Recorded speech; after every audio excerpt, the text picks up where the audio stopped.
Hello दोस्तों, आज हम बात करेंगे लेटर वैदिक पीरियड की, जो कि स्टार्ट होता है 1000 से 600 BC तक जाता है। ठीक है, पिछली वीडियोस में हमने बात करी अर्ली वैदिक पीरियड की। हमने अर्ली वैदिक पीरियड काफ़ी डिटेल में डिस्कस करा है हमारी प्रीवियस वीडियोस, यानी मैंने टॉपिक वाइज वीडियो बनाई है, like economy, society and all. तो ऐसे मैंने वीडियोस क्रिएट करी हैं, तो आप उन्हें वॉच कर सकते हैं, देख सकते हैं। I have provided I lot of information in that. और उसके बाद मैंने काफ़ी सारी चीज़ें एक्स्ट्रा भी डिस्कस करी हैं, तो आप उन वीडियोस को देख सकते हैं। क्योंकि आज जो हमारी वीडियो रहने वाली है, ये रहने वाली है लेटर वैदिक पीरियड की। यहाँ से लेटर वैदिक पीरियड की स्टार्ट होगी और हम लेटर वैदिक पीरियड भी जल्द ही कंप्लीट कर लेंगे। ठीक है, तो मैं आपके लिए कॉन्टीन्यूस वीडियो लेकर आ रहा हूँ, तो बिल्कुल जुड़िए मेरे साथ और मेरे चैनल के साथ, क्योंकि आपको ये सारी चीज़ें फ्री में प्रोवाइड की जा रही हैं, कुछ भी चीज़ आपको पे नहीं करनी पड़ रही। तो चलिए शुरू करते हैं। तो यहाँ पर देखिए, हम सबसे पहले बात करेंगे कि जो लेटर वैदिक पीरियड था उसकी जो सन थी, कहीं ना कहीं जो 1000 से लेकर 600 BC तक ये लेटर वैदिक एज रही थी। तो ये चीज़, ये जो सन है ना, ये जो डेट टाइमिंग सिस्टम है, डेटिंग सिस्टम है, this is the thing that you have to remember, that you have to keep in your mind, because it will help you when you are going to write your exam, like answers and all। अब generally अगर हम बात करें तो early वैदिक period में हमने काफ़ी सारी चीज़ें देखी। तो जैसे कि वहाँ पर जो सोसाइटी थी वो कहीं ना कहीं एगैलिटेरियन सोसाइटी थी, मगर यहाँ पर जो चीज़ें हैं ना काफ़ी ज़्यादा ड्रास्टिकली चेंज होने वाली हैं। लाइक इस एज को जो कहा गया है ना, वो कहा गया है the age of transformation, because we are going to see lots of transformation in respect of polity, economy, society and personality. I'm really very sorry, it's not patientnality, it is rationality। ठीक है, rationality यानी logic से काफ़ी सारी चीज़ें change होने वाली थी। अब जो आर्यंस का मूवमेंट था ना, वो एक जगह पर स्टिक्ड नहीं थे, यानी एक जगह पर रुके नहीं हुए थे। अब वो एक्सपैंड करना चालू करेंगे। अब उनकी जो बारंबारता है एक्सपेंड करने की, वो बढ़ जाएगी, यानी फ्रीक्वेंसी बढ़ जाएगी, और उनका जो एक्सपेंसन है वो नॉर्थ इंडिया की साइड में होने लगेगा। अभी यहाँ पर अगर हम बात करें, जो उनके पास नॉलेज थी आर्यंस के पास, वो किस प्रकार की थी। जैसे कि हमने जो अर्ली वैदिक पीरियड में काफ़ी ज़्यादा डिटेल में बात करी कि उनके पास किस प्रकार की ज्योग्राफिकल नॉलेज थी।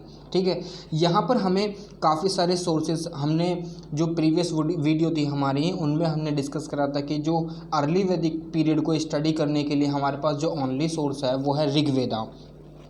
वहीं पर जो हमारे पास लेटर वैदिक पीरियड और इसके बाद आने वाली चीज़ें हैं ना, इन सब चीज़ों को स्टडी करने के लिए हमारे पास सोर्सेज काफ़ी सारे हैं।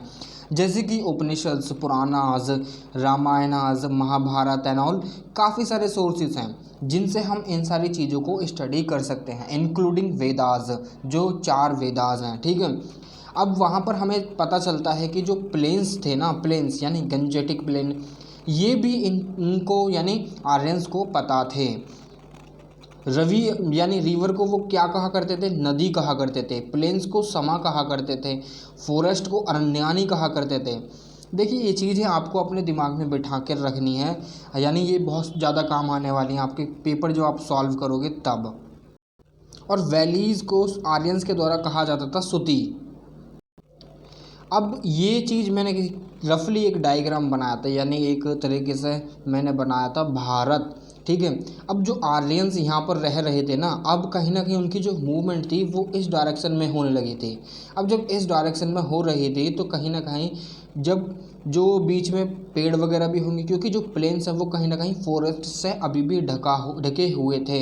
अब उस चीज़ को क्लियर करने के लिए हम देखेंगे कि यहाँ पर जो है ना, आर्यंस आयरन का एक्सटेंसिवली यूज़ करते हैं, जिससे कि जो उनकी इकोनॉमी है ना वो फ्लरिश होती है, और जो टाउन्स है ना वो विलेज से कहीं ना कहीं अर्बनाइजेशन यानी टाउन्स में कन्वर्ट होने की मतलब उस पर रहते हैं, टाउन में कन्वर्ट हो रहे होते हैं।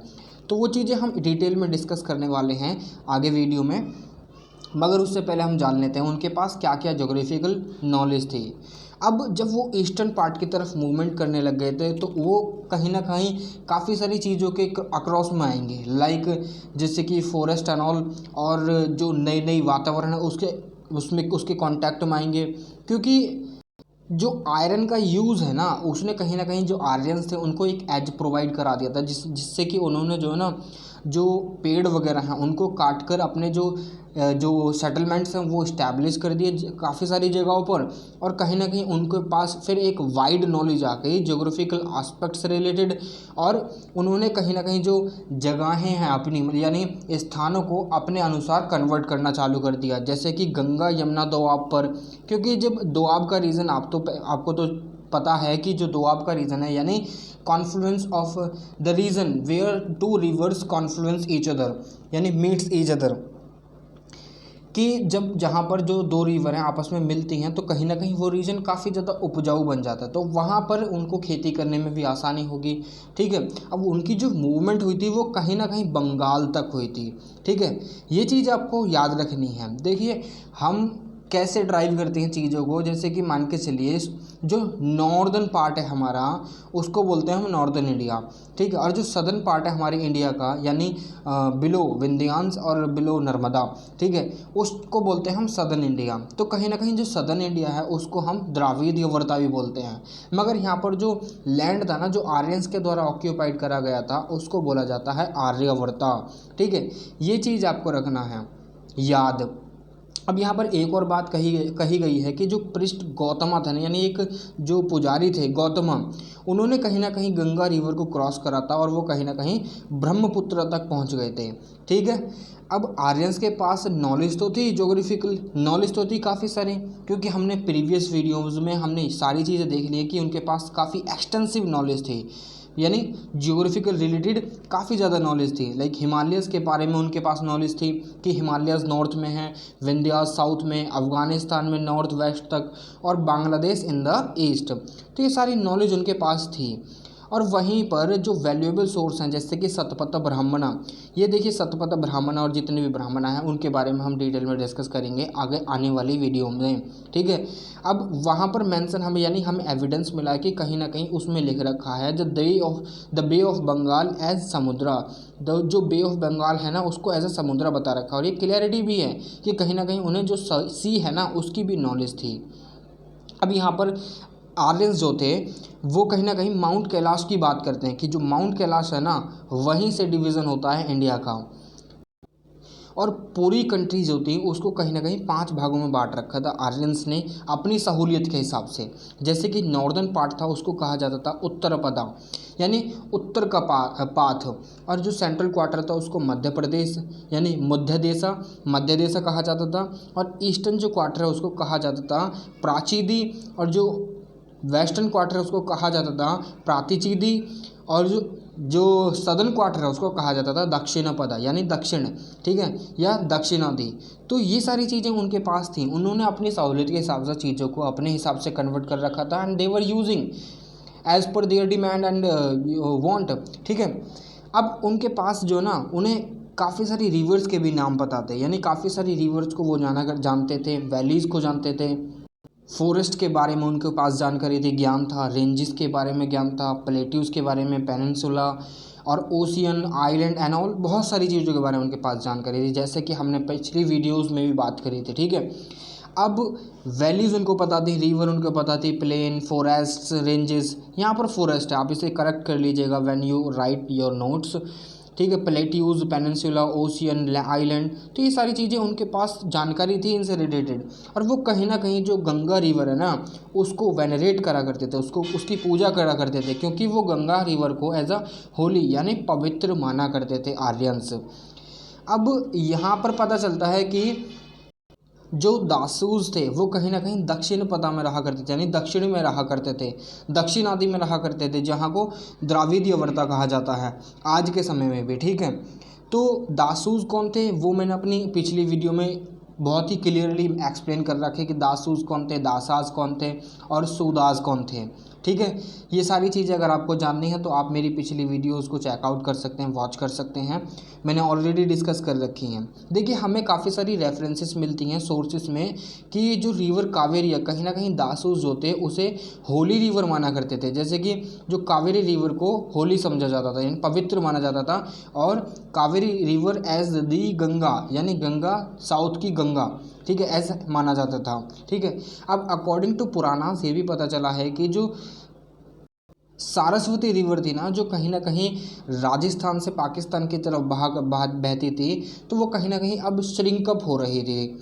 ठीक है, देखिए इमेजेस वगैरह मैं ऐड तो कर सकता हूँ इसमें, आपको आपकी जो अंडरस्टैंडिंग लेवल है उसको थोड़ा सा बढ़ाने के लिए, मगर मैं चाहता हूँ कि आप इस चीज़ को खुद सर्च करें। यानी एक बुक आती है मैप्स एटलस, ठीक है, मैप एटलस के नाम से आती है ऑक्सफोर्ड की, तो हिस्टोरिकल मैप की, तो वहाँ पर वो सारी चीज़ें ऑलरेडी मेंशन कर रखी हैं। जब आप मैप्स की स्टडी करते हैं तो आप उसे चेकआउट कर सकते हैं वहाँ पर भी। ठीक है, और जो आपकी जो करंट वो है ना मैप्स वगैरह, जो ऑक्सफोर्ड की एक और आती है, तो वो आप उसे भी परचेज़ कर सकते हैं, उसमें भी आप लुकआउट कर सकते हैं। ठीक है, और इंटरनेट तो ऑलरेडी आपके पास है ही। तो आगे चलते हैं। देखिए अब आर्यंस होते हैं उनको कहीं ना कहीं मॉनसून्स की भी जानकारी थी। जब मॉनसून्स की जानकारी थी तो कहीं ना कहीं उनकी जो सहूलियत थी अब वो कल्टीवेशन में इंक्रीज़ होने वाली थी, क्योंकि जब आयरन के यूज़ से, आयरन यानी रॉड यानी मेटल के यूज़ से उन्होंने पेड़ों को भी काट दिया। अब कहीं ना कहीं उन्हें जीने के लिए एक खाने वाने की ज़रूरत पड़ेगी। तो खाने वाने के लिए क्या करेंगे कि कहीं ना कहीं उन्होंने मानसून को स्टडी करना चालू कर दिया था। जब मानसून को स्टडी कर लिया तो उनके पास नॉलेज बहुत आ गई, और उसी के हिसाब से वो हार्वेस्टिंग करने लगे और कल्टीवेट करने लगे सीज़न के हिसाब से। जिस सीज़न में जो भी चीज़ ज़रूरी है वो उनके द्वारा करी जाती थी, और जिससे हमें ये भी पता चलता है कि उन्हें जो है ना खरीफ क्रॉप और राबी क्रॉप के बारे में काफ़ी ज़्यादा जानकारी थी, और वो उसी हिसाब से उस चीज़ को उगाया करते थे, कल्टीवेट करा करते थे। तो ये थी वीडियो ज्योग्राफिकल नॉलेज के बारे में आर्यंस की, कि इनके पास क्या क्या नॉलेज थी। आपको मेरी वीडियो कैसी लगी then do let me know in the comment box. Like कीजिए वो वीडियो को अगर आपको पसंद आती है, रीच बढ़ाइए वीडियो की, सब्सक्राइब जरूर कीजिए चैनल को, और थैंक यू फॉर वॉचिंग। आपसे फिर मुलाकात होगी नेक्स्ट वीडियो में एक और नई वीडियो के साथ, एक और नई इन्फॉर्मेशन के साथ। तब तक के लिए जय हिंद।